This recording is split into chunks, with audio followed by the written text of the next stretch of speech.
এই মুহূৰ্তত আমি জালুকবাৰীৰ ভূপেন হাজৰিকাৰ সমাধি ক্ষেত্ৰলৈ যাব বিচাৰিছোঁ। পোনপটীয়া সম্প্ৰচাৰত আছে জ্যেষ্ঠ সাংবাদিক ৰতন কলিতা।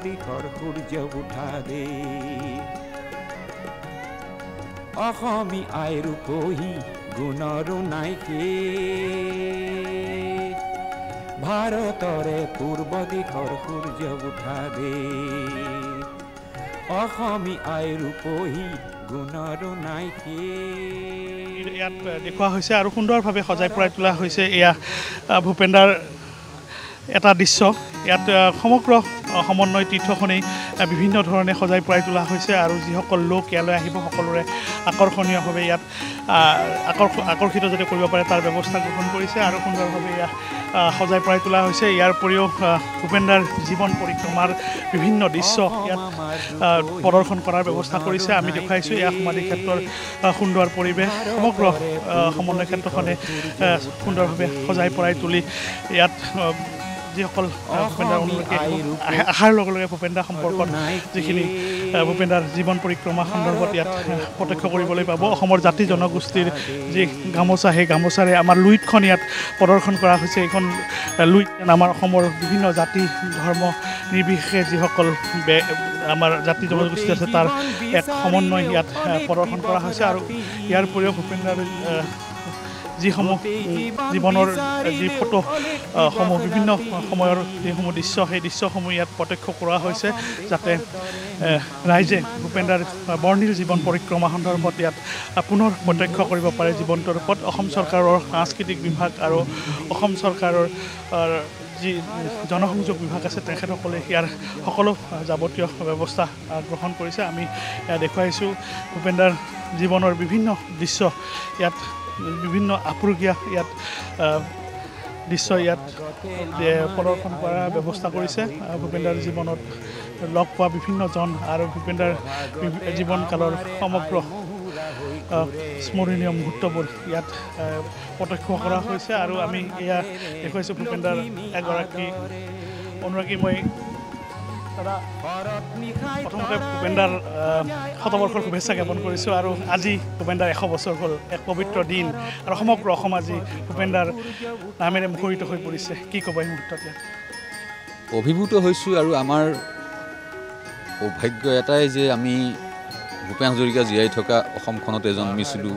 ভূপেন্দা ঘূৰি ফুৰা ঠাইবিলাকতে আমি জীয়াই আছোঁ আৰু এইটো অকল অসমৰ কাৰণেই নহয়, ভূপেন হাজৰিকাৰ আগমন, ভূপেন হাজৰিকাৰ সংগীত ক্ষেত্ৰত অৱদান, এগৰাকী মানৱতাবাদী শিল্পী হিচাপে গোটেই পৃথিৱীতে বিয়পি আছে আৰু তেওঁ এগৰাকী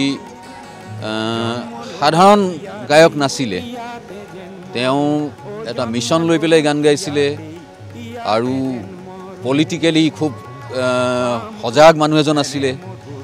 যিসকল খুব ডাঙৰ ডাঙৰ ছিংগাৰ থাকে পৃথিৱীৰ, তেওঁলোকৰ এটা পলিটিকেল আদৰ্শ এটা থাকে সদায়, সেই আদৰ্শৰে তেওঁলোকে খোজকাঢ়ে। গতিকে ভূপেন্দাৰ সৌভাগ্য হৈছিলে তেওঁ সৰুকাল চোৱাতে তেজপুৰ যোৱাৰ সৌভাগ্য হ'ল। তেজপুৰ গ'ল মানে তেওঁ জ্যোতিপ্ৰসাদ বিষ্ণুৰাভা, ফণী শৰ্মা, সেই তিনিজন কিংবদন্তী ত্ৰিমূৰ্তি, সেই তিনিজনৰ সান্নিধ্য পালে। জ্যোতিপ্ৰসাদে তেওঁক কৈছে যে তই যেতিয়া বিদেশলৈ যাবি তই যেনে তেনে কিবা উপায়েৰে পল ৰবচনক লগ কৰিবি।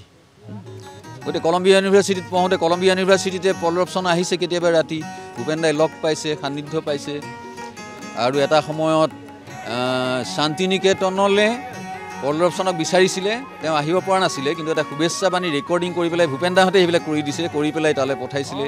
এই ধৰণৰ ঘটনা কিছুমান। আৰু অকল তেওঁ অসমৰ বা ভাৰতৰে নহয়, তেওঁ দক্ষিণ পূব এছিয়াৰ এগৰাকী জনপ্ৰিয় কণ্ঠ বুলি আমি জানো আৰু ভাৰত উপমহাদেশৰ শিল্পী বুলি কোৱা হয় ভূপেন হাজৰিকাক। ধন্যবাদ। আৰু এই মুহূৰ্তত যদি এটা ভূপেন্দাৰ গীতৰ কলি আপোনাৰ মুখেৰে শুনো, কাৰণ দীৰ্ঘদিন ধৰি আপোনাৰ ভূপেন্দাৰ লগত সান্নিধ্য। মোৰ গান হওক বহু আস্থাহীনতাৰ বিপৰীতে এক গভীৰ আস্থাৰ গান, মোৰ গান হওক কল্পনা বিলাসৰ বিপৰীতে এক সত্য প্ৰশস্তিৰ ধ্যান মোৰ গান হওক বহু আস্থাহীনতাৰ বিপৰীতে এক গভীৰ আস্থাৰ গান। দাদা আৰু মই কিছু দৃশ্য দেখুৱাৰ কাৰণে প্ৰয়াস কৰিম আৰু ভূপেনদাৰ জীৱন পৰিক্ৰমা সন্দৰ্ভত ইয়াত বিভিন্ন দৃশ্য ইয়াত আছে আৰু ভূপেনদাৰ ব্যক্তিগত জীৱনৰ ব্যক্তিগত পৰিয়ালৰ যিসমূহ ফটো মই দেখুৱাইছোঁ ইয়াত ভূপেনদাৰ পত্নী প্ৰিয়ম্বদা পেটেল হাজৰিকাৰ সৈতে যিসমূহ ফটো আছে ইয়াতে ফটো ইয়াত দেখুওৱা হৈছে তেওঁৰ মাতৃৰ ইয়াত ধন্যবাদ জনাইছোঁ ৰতন কলিতা।